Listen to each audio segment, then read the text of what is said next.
Futbolda ba'zida hamma narsa joyida ketayotgandek tuyuladi, lekin bittagina noto'g'ri qaror butun boshli faoliyatingni tubdan o'zgartirib yuboradi.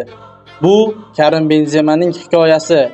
Kanalimizga obuna bo'lib qo'ying, hozir shu haqida gaplashamiz. Bir paytlar Fransiya uchun asosiy hujumchi, keyin esa butun boshli 6 yilga yo'qolgan futbolchi.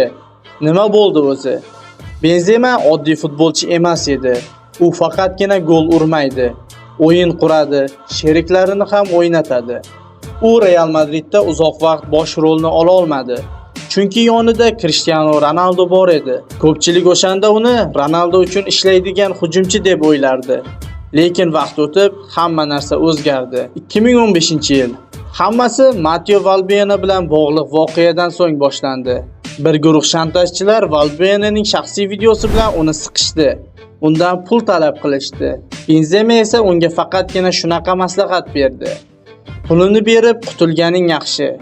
Oddiy gapdek tuyulishi mumkin, lekin aynan shu gap uni katta muammo sari boshladi.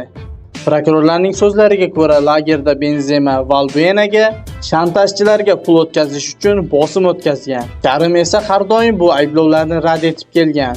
Faqatgina videodan xalos bo'lish uchun yordam berishga harakat qilganini ta'kidlab kelgan.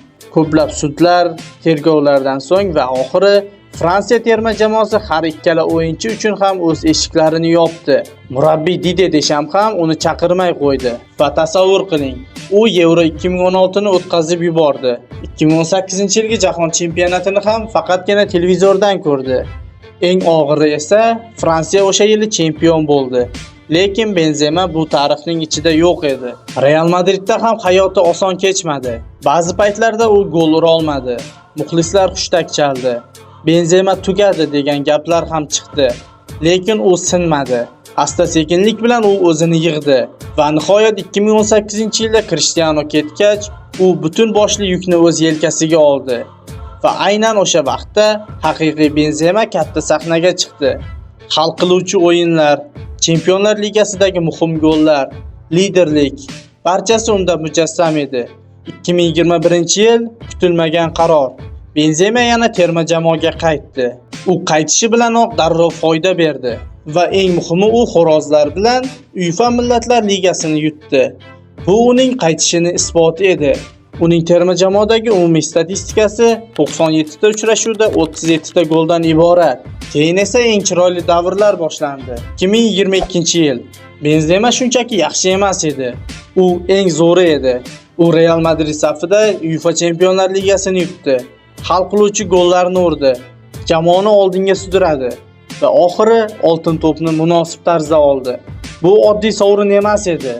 Bu 6 yil jim yurgan odamning javobi edi. Lekin hikoya bu yerda tugamadi. Afsuski Qatardagi jahon chempionati oldidan u yana jarohat oldi. Keyin esa u tuzaldi. Hatto o'ynasa ham bo'lar edi. Lekin murabbiy Didier Deschamps uni qayta chaqirmadi. Mana shu joy hammasini uzdi. Oradan ko'p o'tmay Benzema bitta gap bilan nuqta qo'ydi. Yetar. Endi hammasi tamom. Ketish vaqtim bo'ldi. Va 35 yoshida terma jamoadan ketdi. Hozir esa u boshqa sahnada. Saudiya Arabistonida Al Hilolda yulduzlar bilan birgalikda o'ynamoqda.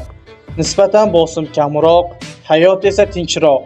Lekin bu faoliyatining oxirgi boblari. Benzema mukammal emas edi. Ko'p xato qilar edi. Lekin uning birgina shiori bor edi: seni sindirishlari mumkin, lekin agar sen sinmasang, baribir qaytasan. Va u qayta olgan edi. Shu kabi qiziqarli videolarni o'tkazib yubormaslik uchun sahifamizga obuna bo'lib qo'ying va keyingi sonlarda ko'rishguncha salomat bo'ling.